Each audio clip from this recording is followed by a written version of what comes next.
I'm Paul Willistein of Lehigh Valley Stage, where we talk with the people who make theater happen in the greater Lehigh Valley region.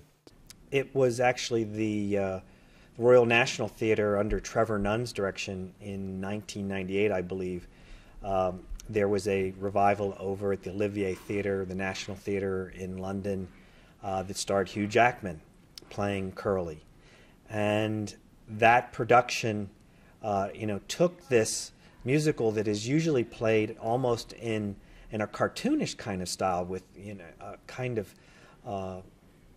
stereotypical cowboys and farmers and young girls on the prairie, and really took it as a serious work of literature. Trevor Nunn directed it very much as if it was a play rather than a dramatic play that had comedy in it, rather than something that was more farcical, I think. There are farcical elements in the show. There's a lot of comedy in this show. But there's also this thread of threat and drama. The character of Judd, if that role is played well, and that key scene in the smokehouse has real danger in it, then the play kind of evolves into something that is more multi-leveled and richer and deeper. And I think productions since the Trevor Nunn production in '98 have indeed gone more that way. So I'm very much interested in that kind of interpretation as well, to really bring out the various layers that are in the story.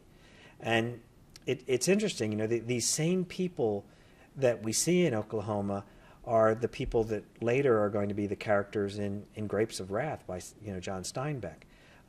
We all know what happened after the statehood of Oklahoma in that region of the Dust Bowl.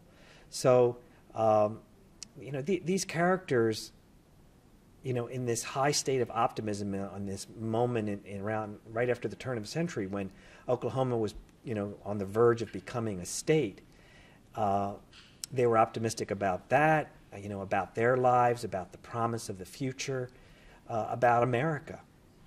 And that spirit is really captured very well in the play. But it's this same pioneering spirit that these people have, and this backbone, that allows them to survive, what's going to happen to them, as we know, in the late 20s and into the 1930s. So it's kind of an interesting point in American history. We also know that the musical, premiered, during World War II.